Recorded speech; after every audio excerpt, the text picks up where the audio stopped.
Hoy la Suprema Corte de Justicia de la Nación le dio un revés brutal al presidente de la República en funciones, em, con la pretensión esta que tuvo de incumplir su palabra, de prometer siempre que la Guardia Nacional iba a ser una guardia civil. Falso absolutamente. Quiso someter a la Guardia Nacional al mando militar y se interpuso por parte del bloque de oposición una controversia en ese sentido, y ahora resulta que eso no es posible. La Suprema Corte dijo que es inconstitucional. Se exhibieron terriblemente 3 ministros, que son Loretta Ortiz, Yasmín Esquivel y Arturo Saldívar, como lacayos del frustrado dictador. Este golpe es de veras, el ego del tipo es una cosa brutal. Ustedes y yo lo sabemos, es un gran triunfo de la ciudadanía, es un gran triunfo. La presencia de nosotros como ciudadanos, el despertar de nosotros como ciudadanos ya no requiere marchas, ya no requiere movilizaciones para cada cosa. Las cosas se caen ya simplemente con la presencia. Es decir, eso de cría, fámate y échate a dormir, pues no se echen a dormir, pero ya no se necesitan tampoco estar saliendo a marchar a cada rato. Este tipo de cosas van a empezar a suceder, pero en contraparte, el dictadorzuelo de Palacio va a ponerse cada vez más radical. Eso ni tengamos duda. Hoy justamente estábamos haciendo un recuento con Gustavo Madero de cuáles son las cosas que le han pegado durísimo. Obviamente fue el caso de la ley de la industria eléctrica que le tiraron el año pasado, 22 de abril del año pasado, va a cumplir un año. La Guardia Nacional para atrás, la reforma constitucional en materia electoral para atrás, el plan B para atrás. En realidad el plan C, que era poner a Berta Alcalde como presidenta del INE, también se le fue para atrás. Para él y para todos los partidos políticos quisieron meterse con el Tribunal Electoral y les dimos para atrás. Es decir, a estas alturas estamos viendo que las hemos ganado todas. Y a mí hasta me están preocupando porque vamos invictos, ¿no? Ahorita está sometido a una presión terrible el INAI. ¿Por qué? Pues porque ya encontraron que esa es la manera de joder, el INAI. Bueno, hoy los senadores del PAN se plantaron, tomaron la tribuna, les dijeron su precio a los pinches morenistas, y estos cínicos desvergonzados, hijos de eso que ustedes pensaron, pero que somos gente decente, se niegan por órdenes del presidente. El propio Ricardo Monreal, como líder de la bancada, ya les dijo que ya no sean cargos, ya vamos a nombrar no lo que diga el presidente. Eso el propio Monreal ha reconocido. El propio Monreal ha reconocido que su liderazgo viene de caída, que no tiene ya mucho sentido, porque pues la verdad es que no le obedecen en nada. No puede convocar a su propia bancada porque ya no es líder de ella, es nomás líder de facto. Aquí el que manda se llama Andrés Manuel López Obrador sobre sus lacayos, y ya lo dijo el secretario de Gobernación, ya lo dijo López Obrador. Vamos a darle la madre al INAI porque hay muchas cosas ahí pendientes. Por ejemplo, el caso del general Luis Crescencio Sandoval, que se da, hijos de la pinches cínicos de mierda. Esos eran los que ya no iban a robar, ya no iban a mentir, ya no iban a traicionar. Se corrompieron hasta el ADN, si es que no lo eran desde antes. Nada más le pusieron tantito calor y explotaron. El secretario de la Defensa Nacional, utilizando recursos públicos para darle vida de sultanes a su familia. Eso es no tener madre. Y se vuelven a parar en las conferencias de prensa como si no pasara nada. Y yo digo, a ver, de todas estas cosas que están pasando, imagínense, bueno, sucedió, Peña Nieto quiso hacer pasar una ley de seguridad interior, ¿se acuerdan? 2018. Nosotros entrevistamos ahí cuando estaba en radio a Roberto Gil, que defendía esa ley. Bueno, la Suprema Corte la echó para atrás. Ahí está la evidencia de Arturo Saldívar. Ahí está en video en las redes sociales de cómo en un momento defendía una cosa y ahora, como le pagan del otro lado, defiende la otra, valiéndole madre, como si no existiera evidencia de una cosa y otra. Pero vamos al punto. ¿Se acuerdan de los cartelitos donde salieron López Obrador, Mario Delgado y cuánta lacayo hayan tenido diciendo no a la militarización? Ahí están sus cartelitos, sus fotos con sus cartelitos. Imagínense eso. Ellos mismos dejaron evidencia de que estaban en contra de la militarización. Y ahora que son gobierno, militarización. Pues miren, la Corte los mandó al carajo. Déjense ustedes de por hipócritas. Porque ellos mismos, con los mismos argumentos, en 2018 se opusieron a la militarización del país. Hoy lo querían meter en la ley y los mandaron al carajo. Ya no es decir, ¿qué hubieran hecho ellos? Eso hicieron, oponerse a la militarización. Y los mismos güeyes, los mismos imbéciles que estaban con sus cartelitos pidiendo la no militarización, hoy aplauden. Vamos a hacer un ejercicio. Es una carta de 3 cuartillas. La voy a leer lo más rápido que pueda. Pero lo interesante de todo esto es que pueden cambiarle, por favor, si me ayudan, en sus cabecitas, cada vez que yo diga, no en sus cabecitas o no despectivo, en sus cabezas, en su mente. Cambien, por favor, el nombre de Victoriano Huerta por el de Andrés Manuel López Obrador. Es más, lo voy a hacer yo, mencionando los dos nombres. Y dice la carta de aquel 23 de septiembre de 1913. Todos vosotros habéis leído con profundo interés el informe presentado por don Victoriano Huerta, Andrés Manuel López Obrador, ante el Congreso de la Unión el 16 del presente. Indudablemente, señores senadores, que lo mismo que a mí os ha llenado de indignación el cúmulo de falsedades que encierra este documento. Se va apareciendo. ¿A quién se pretende engañar, señores? ¿Al Congreso de la Unión? No, señores. Todos sus miembros son hombres ilustrados que se ocupan de política, que están al corriente de los sucesos del país y que no pueden ser engañados sobre el particular. Se pretende engañar a la nación mexicana, a esta noble patria que, confiando en vuestra honradez y en vuestro valor, ha presentado en vuestras manos sus más caros intereses. ¿Qué debe hacer? En este caso, la representación nacional, corresponder a la confianza con la que la patria la ha honrado, decir la verdad y no dejar caer en el abismo que se abre a sus pies. La verdad es esta, dice don Belisario Domínguez, refiriéndose a Huerta.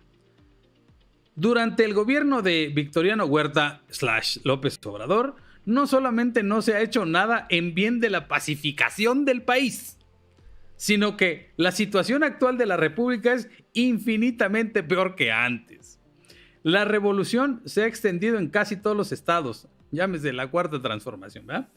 Muchas naciones antes buenas amigas de México rehúsanse a reconocer su gobierno por ilegal.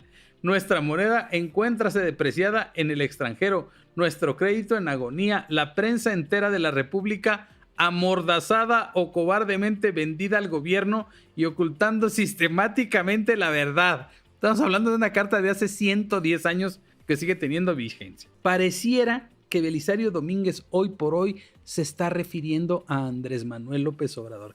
Si alguno de los senadores de la República hoy se subiera a tribuna y leyera esta carta y en lugar de ponerle Victoriano Huerta, cambiara el nombre por Andrés Manuel López Obrador, creo que muy pocos se darían cuenta de que han pasado 113 años desde ese momento y que hoy tenemos a un Victoriano Huerta como presidente de México.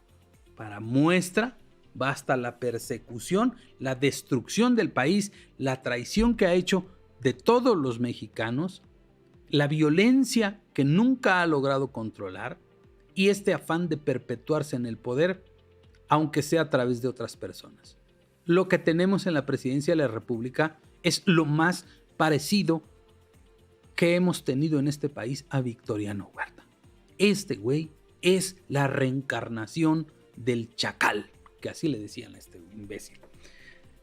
Póngale likes, no sean gachos, tenemos muy pocos likes. ¿Por qué hemos decidido apoyar la candidatura de Alejandra del Moral como aspirante a la gubernatura del Estado de México? Básicamente tiene que ver con algo que muchos de aquí sabemos, pero para quienes no lo tengan claro, la idea es muy simple y muy sencilla. Es la democracia en este país depende de la derrota electoral de quienes la están amenazando, que en este caso es el presidente López Obrador y sus candidatos. Ya vimos muy claro que el proyecto de López Obrador es profundamente destructivo y la única manera de salvar la democracia en este país es derrotarlos. Si bien es cierto que nosotros no elegimos como candidata a la gubernatura Alejandra del Moral, como ciudadanos estamos dispuestos a adoptarla como candidata nuestra. Eso quiere decir que Alejandra del Moral, a partir de este domingo 23, va a ser la candidata de la sociedad civil al gobierno del Estado de México, independientemente de que lo sea también de los partidos de la alianza opositora. Y esta idea se planteó básicamente desde aquí, desde la quinientocracia. Fueron un grupo de quinientócratas quienes planteó en primera instancia en una reunión de trabajo que tuvimos con el senador Emilio Álvarez y Casa, una plática a la que le invitamos porque básicamente estábamos en sus oficinas, nos había prestado las oficinas para que platicáramos del tema. Y luego se sumó a la conversación y llegamos a esta conclusión. Y la conclusión es, la neutralidad hoy por hoy favorece al poder autoritario. Es decir, hoy por hoy ser neutrales le favorece al poder autoritario porque estamos sometidos a una presión brutal de parte de este gobierno y básicamente un voto que nosotros dejemos de promover del lado de la oposición, del lado de la alianza opositora en este país, favorece el triunfo de la candidata que López Obrador apoya para el Estado de México. Y sería realmente peligroso para los ciudadanos que Delfina Gómez se convirtiera en gobernadora del Estado de México, pues porque básicamente no gobernaría ella, no porque sea mujer, sino porque ella ha demostrado que no tiene capacidad más que para robar, para saquear, para dejar las cosas muy mal. Y básicamente porque el presidente lo que quiere es meterse al Estado de México y disponer de los recursos que tiene el Estado, que tiene el padrón electoral más grande del país, ¿no? En el anterior sexenio, pues ahora sí que ganamos, pero nos robaron. Hoy es nuestra gran oportunidad. Aplicaré los preceptos de la 4T. No robar, no mentir y no traicionar al pueblo. Delfina, te voy a decir lo que se dice en las calles, en las colonias, en los mercados, en los barrios. Ya perdiste una vez, vas a volver a perder. Lo primero que quiero hacer es ayudarte, Delfina. Ayudarte a que te liberes de la opresión que ejercen tus jefes de campaña y de la violencia de no tomar tus propias decisiones. Te tienes que liberar de esta frase que dice que calladita te ves más bonita, de aquellos que no querían que vinieras, que no te dejan ir a entrevistas, que no te dejan salirte del guión o de los que te manipulan para defender tus intereses. Porque todas las mujeres merecemos respeto y nosotras hoy tenemos los reflectores para ser las candidatas. Debemos ser ejemplo de fortaleza, de fuerza, de valentía y de carácter. La rendición de cuentas será indispensable para que el ciudadano sepa cómo y en qué se gasta su dinero producto de los impuestos. Fortaleceré con mayor atribución y participación ciudadana el sistema estatal anticorrupción. Delfina, no hay peor acto de corrupción que robarle su dinero a los trabajadores. Y eso es lo que tú hiciste. Aquí está. No es algo que diga yo, es algo por lo que ya fuiste juzgada y por lo que fuiste declarada culpable. ¿Con qué cara, con qué calidad moral podemos venir o puedes venir a hablar de combate a la corrupción? Tú representas la corrupción, pero te tengo una buena noticia. Aquí en el público ahí están gente de Texcoco a las que tú le robaste el salario que era para sus familias y sería una muy buena oportunidad para que les pidas perdón y les expliques qué hiciste con el dinero de su salario. Jamás Nunca he sido sancionada en mi desempeño como servidora pública. En cambio, tú, Delfina, en 10 años has sido señalada en todas tus responsabilidades, primero como presidenta municipal de Texcoco y después como secretaria de Educación Pública. En su caso en específico, cuando fue alcaldesa de Texcoco, me remito a este fallo del Tribunal Electoral que acabó multando a su partido, a Morena, al determinar que hizo un cobro a los sueldos de los trabajadores de la alcaldía con fines partidistas sin que todos estuvieran de acuerdo. ¿Por qué deben los mexiquenses creer que como gobernadora va a haber cero corrupción e impunidad si como alcaldesa está documentado este cobro? Sí, mira, qué bueno que me da la oportunidad de aclararlo. Efectivamente, se ha dicho mucha mentira, se han estado increpando muchas situaciones acerca de mi persona. Y yo lo único que quiero aclarar es que la gente que me conoce, los ciudadanos que me conocen, mi familia que me conoce y mis amigos que me conocen saben quién es Delfina Gómez. Pero esto fue un fallo del tribunal, esto no es una cosa mediática. Si lo analizas, fue un fallo que se hizo efectivamente a un partido, no a una persona. Exacto, entonces, la multa fue para el partido Morena. Yo creo que ahí es donde empieza el error. Se decía, es que la maestra, por mi mano no ha pasado nada. Y yo insisto y digo, demuéstrenlo. Entonces, mi respuesta es, yo no tuve ninguna situación. Sí hubo una sanción a un partido, se tuvo que proceder a lo que se tenía que proceder legalmente, pero que no se confunda. La corrupción es de las personas, no de las instituciones. Vamos a hablarle al doctor René Galván para que nos dé una primera impresión sobre todo esto de que la actitud de Delfina y la actitud, que nos dé un panorama de cómo estuvo desde su punto de vista la actitud de ambas candidatas frente a las cámaras. Creo que fue muy evidente, pero vale la pena que lo rectifiquemos. Doctor, ¿cómo estás? ¿Me escuchas, doctor? Muy bien. Querido doctor René Galván, desde Durango. Oye, platícale al auditorio de 500 Noches, la quinientocracia. ¿Cuál es tu percepción, sobre todo en esto del lenguaje corporal, del manejo de las emociones de las dos candidatas? ¿Qué percibiste tú? Bueno, mira, para empezar, buenas noches, saludos a toda la quintocracia. Y muchas gracias por estar aquí. No, pues para eso estamos los amigos. Mira, aquí yo veo dos posiciones muy bien definidas. Sí. Delfina la veo repitiendo el mismo discurso anterior que lo hizo perder, sí, pero tratando de enmarcarlo como si fuera algo novedoso. Sí. Como ya habrás leído en el libro, una estrategia que se repite no funciona de nuevo. Entonces, sobre todo si fracasó, ¿no? Sí. Yo la veo que la vi como muy, nosotros lo llamamos sinestésica. En la sinestesia la gente está con miedo. Se le y nota, el miedo lo ¿no? notas en dos partes, en las pupilas y en los hombros. Y si tú recuerdas, se veía muy contraída. Los hombros se veían contraídos en dirección al cuello, lo cual habla de que estaba apretando todo lo apretable. Sí, desde los pies hasta la cabeza, lo cual habla de bastante temor. Y aparte los ojos estaban sinestésicos. Los ojos, si te fijas, rara vez los movía. Muy fijos, ¿Por ¿no? qué? Porque demasiado. La pupila se queda paralizada. No sé si ya leíste lo que te mandé del miedo. Y ella estaba ya en un estado cercano al pánico, que es un nivel superior. Si algo le hubiera hecho perder el control, lo más seguro es que hubiera gritado, hubiera insultado, etcétera. De todas maneras, hizo una estrategia que se utiliza en oratoria que se llama adjudicación. Cuando dice, me han atacado, están nerviosos, eso se llama adjudicación. Es una técnica para tratar de descontrolar al otro. Y la usan muy seguido, Cuando dicen, están nerviosos, están enojados, se llama adjudicación. Ajá. Y es un mecanismo para sacarse completamente el problema de sí. Y Alejandra la vi muy abierta, si te fijas, los hombros estaban muy sueltos. Y sí veía, y aparte era muy pausada. Sí. Delfina lo decía como trenecito. Taca, taca, taca, taca, taca, taca, taca.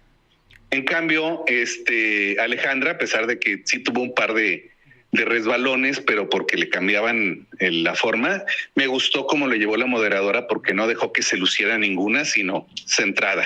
Sí. Y entonces ella se ve con más capacidad discursiva. Y mucha seguridad. Y aparte los ojos, sí, claro. Y aparte los ojos se movían. Es decir, no estaba sinestésica. Y aquí el contraste es justamente aquí Alejandra del Moral en términos de imagen política completamente distanciada, de Alfredo del Mazo, es decir, como dueña única de su campaña. Y el otro lado es Andrés detrás de ella, ¿no? Todo el tiempo. Sí, claro. No, pues es que de alguna manera está mostrando que es el títere de alguien. Exacto. Que no va a tomar las decisiones por ella.